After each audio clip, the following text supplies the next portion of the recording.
Hey folks, welcome back. Milan here, and today we're going to talk about 3 most common reasons why people would fail in property business. Number 1, they don't know the numbers. They might see a deal. Hey, this looks like a good deal. They go there, they buy a property. All of a sudden, they ended up overspending it or buying it emotionally. Numbers just don't make sense. First lesson that you have to learn is this: all the upfront cost first. You need to understand how much it's going to cost you with all the cost at the end of the day, and then you see is there some profit. Is there some profit at the end of the day? Number 2, they don't know OPM, other people's money. Look, realistically speaking, when you go to the bank, how many properties you can really buy with the bank's money?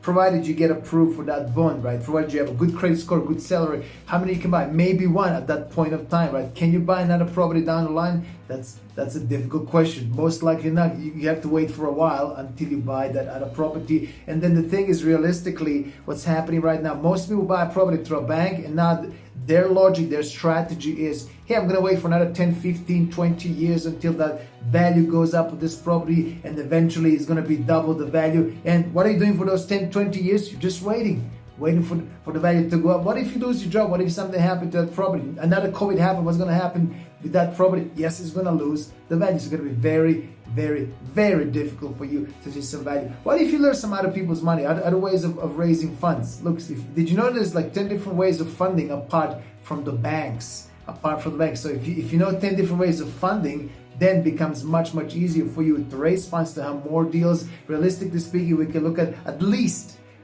one deal per year in property. Then while you're waiting for those 20 years anyways, why not have one deal per year? And then at the end of the day, you're going to have so much more versus just waiting for that one property to go through after 20 years. So you can say, hey, I've been investing in property for the last 20 years and look at that one property. That's not the point. The point is what are you doing with the properties that you have, and how are you spotting that particular opportunity? Another way why people failing in property is simple.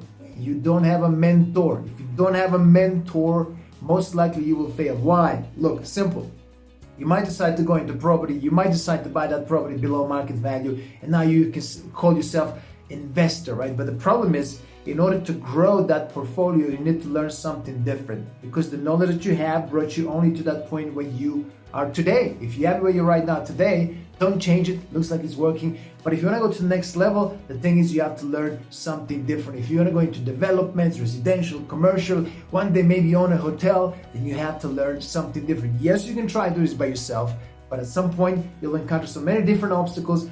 The question is this: you will make a lot of mistakes. How much each one of these mistakes are going to cost you? I can tell you right now, it's going to cost you way more than what you were paid when you get yourself a mentor. Why? Because mentors, people like, for instance, we have in our team top residential commercial developers in the country, are people who've been through thick and thin, who can guide you how not to do things, to help you save that money, not make mistakes, to guide you and put you on the right path. So to me, this was a secret, the success, one of the secrets, and also to our partners, top residential commercial developers, having someone and learning from them. Because if as long as there's someone who's above you, on the next level, more successful than you, the only way that you can reach that next level is to learn from them, from someone who's already there. Simple as that. And that's it, folks. 3 most common reasons why people fail in property. See you soon. Bye-bye.